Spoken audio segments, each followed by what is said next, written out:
Sir గారు మాకు మా ఊర్లో ఫస్ట్ మాకు యూపీ స్కూల్ రామకృష్ణ సారు. ఎందుకంటే మేమంతా మా ఊర్లో అప్పట్లో మేము స్కూల్ 7th 8th 9th ఉండొచ్చు అనుకుంటాం. అప్పట్లో మా ఊరికి 4 వచ్చినారు. ఎవరెవరంటే చిరంజీవి, రాజు ప్లస్ రాజు సార్ అంటే ఇక్కడే ఉంటారు సార్. రండి. మళ్ళా చంద్ర సారు, ఇంకెవరో ఒక అతను ఎవరు సార్, లక్ష్మీకాంత్ సారు. ఈ 4 ఎట్లా అంటే అప్పటికి రామకృష్ణ సార్ కొత్త సార్ ఉండేది. ఈ 4 మాకు మా ఊర్లో ఎంత యాక్టివ్ అంటే మేమంతా మా ఫ్రెండ్స్ విధంగా, మా బంధువుల విధంగా ఆ విధంగా. అదేవిధంగా ఈరోజు ఒక ముఖ్యమైన సంఘటన ఒక జీవితంలో ఎలా ఉంటుందంటే, ఇట్లా అంతవరకు వాళ్ళకి ఇచ్చిన బాధ్యతని సక్రమంగా పనిచేసి మంచి పేరు తీసుకురావడమే ఒక బాధ్యత అయితే, దాంతోపాటు వాళ్ళ ఫ్యామిలీని కంప్లీట్ సమాజానికి సేవ చేసే విధంగా అన్ని చేసుకుంటూ ఒక బ్యాలెన్స్డ్ లైఫ్ని గడిపేసి ఈ తరుణంలో మన సారు మన గ్రామానికి మన స్కూల్కి చేసిన ఒక డెవలప్మెంట్ కానీ లేకపోతే ఒక సహాయ సహకారాలకి పెద్దలు, గురువులు మీ అందరి భవిష్యత్తు బాగుండాలని మంచి మార్గంలో తయారు చేసి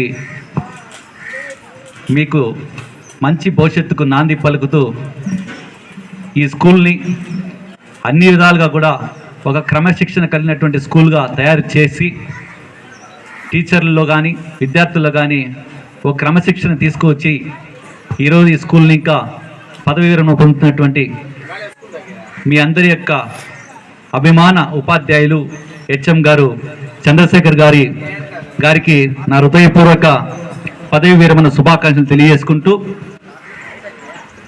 ఇలాంటి కార్యక్రమం ప్రతి టీచర్కి, ప్రతి ఒక్క ఎంప్లాయీకి ఒకరోజు ఖచ్చితంగా పదవి విరమణ అనేది ఉంటుంది. అది అన్ని వృత్తుల వారికి ఉంటుంది. కానీ టీచర్ వృత్తికి మాత్రం వృత్తిరీత్యా ప్రభుత్వ నిబంధనల ప్రకారం అయితే రిటైర్మెంట్ ఉంటుందేమో, కానీ టీచర్ అనే వారికి వారు ఆఖరి గడి వరకు కూడాను వారి వృత్తికి రిటైర్మెంట్ లేదు. ఎందుకంటే ఎంత నేర్పినా పూర్తి కానిది చదువు. ఎంత నేర్చుకున్నా పూర్తి అయిపోయింది, నేను పూర్తిగా చదువుకునేసాను, నాకు అన్నీ వచ్చు అని చెప్పలేనిది కూడా అదే. ఎంత మీరున్నారు, సార్ కూడా ఉన్నారు, ఆయన నిత్యము నేర్చుకుంటారు. ఆయన పూర్తిగా నాకు అన్నీ అయిపోయిందని కూడా చెప్పలేదు. అంటే అంతవరకు కూడా నేర్చుకునేటటువంటి ప్రతి మనిషి కూడాను, ప్రతి ఒక్కరు కూడాను నేర్చుకుంటూ ప్రతి నిత్యం విద్యార్థిగా ఉంటాం. అదే విద్యార్థులు కూడా అంతే. గురువులు ఎంత చెప్పినా, ఎంత నేర్పించినా కూడా మీరు ఇంకా నేర్చుకుంటూనే ఉండాలా.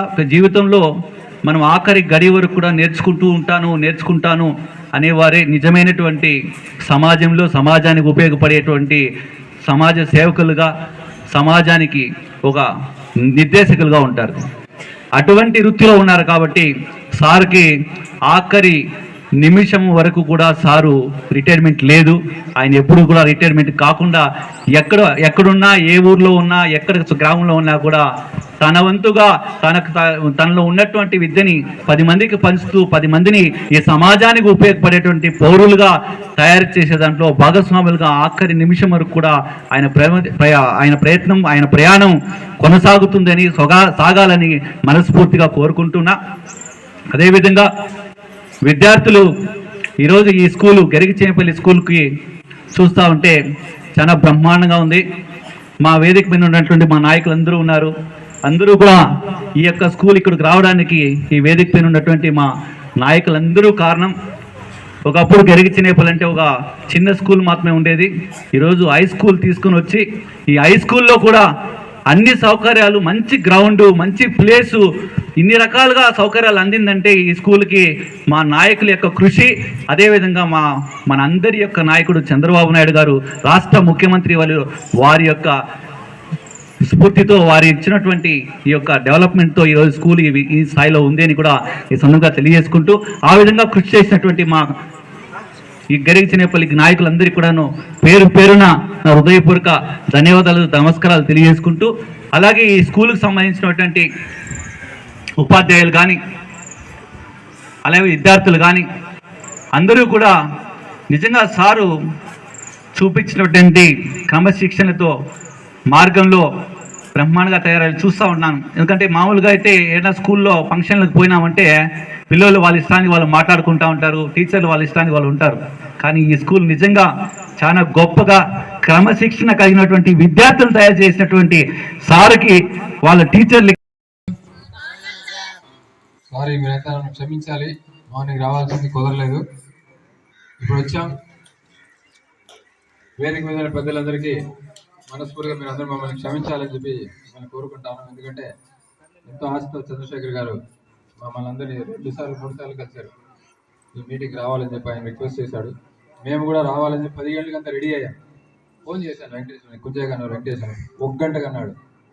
నేను 12కి బిజీ అయిపోయాను. 12 నుంచి ఇప్పుడు కానీ ఫ్రీ కాలేకపోయాను. అందువల్ల మీరు ముందుగా మమ్మల్ని అంతా క్షమించాలి పెద్దలందరూ. అన్నిటికంటే గొప్ప విషయం ఏమంటే మేము రాలేదు, మా తప్పది. మళ్ళీ సరే పెద్ద ఆయన అంత అభిమానంతో పిలిచాడు కదా, అట్లీస్ట్ సాయంత్రం ఒకసారి పోయి కనిపించేసి ఒక చాలా చిన్న చాలువ కప్పేసి వచ్చేద్దామని చెప్పి వస్తే ఇక్కడ చూస్తే మరొక్కసారి ఆ ఫంక్షన్ని తెల్లవారు ఎంత గ్రాండ్గా చేశారో అంతే గ్రాండ్గా మళ్ళీ ఈరోజు ఇప్పుడు 2వసారి చేయటం, దాన్ని మమ్మల్ని అంతా ఆహ్వానించి మాకు మళ్ళీ ఆ ఒక అనుభూతిని కలిగించడం నిజంగా చాలా ఆనందాన్ని కలిగిస్తూ ఉంది. మీరంతా ఉండటం ఒక ఎత్తు అంటే మీరు ఎట్లా నా ఫ్రెండ్స్ మీరు ఉండక తప్పదు. కానీ పిల్లల్ని కూడా కూర్చోబెట్టారు చూడండి. మా పిల్లలు ఇది ఆడుకునే టైం, ఈ టైంలో కూడా వాళ్ళు తీసుకొచ్చి కూర్చోబెట్టి మమ్మల్ని ఆహ్వానించి ఆ పూలు వేసి మాకు మరొకసారి రిటైర్మెంట్ ఫంక్షన్ రుచి చూపించినందుకు నిజంగా మీ అందరినీ నేను అభినందిస్తున్నాను. పిల్లలు నిజంగా మీ అందరికీ హ్యాట్స్ ఆఫ్. 2 సార్లు రిటైర్మెంట్ జరుపుకున్నందుకు చంద్రశేఖర్ గారికి కూడా అదృష్టం తెలియజేస్తున్నాను. చాలా సంతోషం. సో ఇంతకుముందు చెప్పారు మన శేఖర్ గారు, మీ పీటీ మాస్టర్ కుప్పంలో నాకు ఇంతకుముందే పరిచయం అయినా, షటిల్లో బాగా ఆడతాడు అంట కదా. షటిల్ కోర్టులో చూశాను. ఆయన అక్కడ కోచ్గా కూడా పెట్టాం. షటిల్ ఇండోర్ స్టేడియం కోచ్గా కూడా మా అందరికీ కూడా కోచింగ్ నేర్పిస్తుంటాడు. మంచి టీచర్స్ ఇక్కడ వెనక ఉన్న టీచర్స్ అందరూ కూడా చాలా మంచి వాళ్ళు ఉన్నట్టున్నారు ఇక్కడ. అక్కడ మేడం వాళ్ళు అందరూ, మీ అందరి ఆధ్వర్యంలో పిల్లలు కూడా బాగా చదువుకొని మంచి ఉన్నత స్థాయికి రావాలని చెప్పి చంద్రశేఖర్ గారికి ఏ విధంగా అయితే 2 సార్లు రిటైర్మెంట్ అయ్యే అవకాశం వచ్చిందో అదేవిధంగా జాయినింగ్ గరిచినేపల్లె, రిటైర్మెంట్ కూడా గరిచినేపల్లె. అది కూడా ఇంకొక రికార్డ్ అనమాట.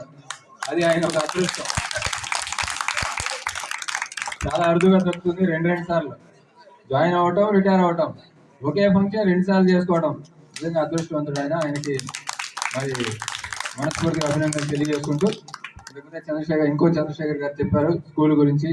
చంద్రశేఖర్ గారు ఈ స్కూల్ని జిల్లాలోనే నెంబర్ 1 స్థాయికి తీసుకొచ్చేదానికి ఏమేమి చేయాలో అన్నీ చేస్తాం, మీ వంతు సహకారం కావాలని చెప్పి ఖచ్చితంగా.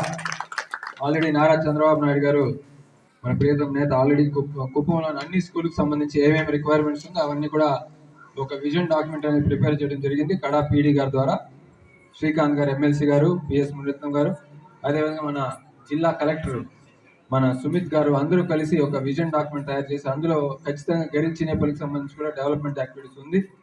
ఈ బిల్డింగ్స్ కంప్లీట్ చేయడం కావచ్చు, మీరు చెప్పినట్టు ఇంకా ఏదైనా ఆల్రెడీ ప్లానింగ్ అనేది పంపించాం కాబట్టి దానికి ఖచ్చితంగా అతి త్వరలో శాంక్షన్ అయింది. నారా చంద్రబాబు నాయుడు గారు 6-7 కుప్పం నియోజకవర్గానికి వస్తున్నారు.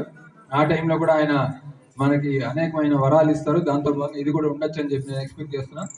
ఇది ఈసారి ఉన్న 1-2 నెలల తర్వాత వచ్చినా ఖచ్చితంగా దీన్ని కంప్లీట్ చేసి మీ అందరికీ కూడా ఈ జిల్లాలోని నెంబర్ 1 స్థాయికి రావడానికి ఏమేమి చేయాలో అన్ని విధాలుగా కృషి చేస్తామని చెప్పి కూడా ఈ సందర్భంగా మీకు తెలియజేస్తున్నాం. అంతేకాకుండా వచ్చేటప్పుడు మన ఎంపీపీ గారు, మాజీ ఎంపీపీ, రిటైర్మెంట్ లేని వెంకటేష్ గారు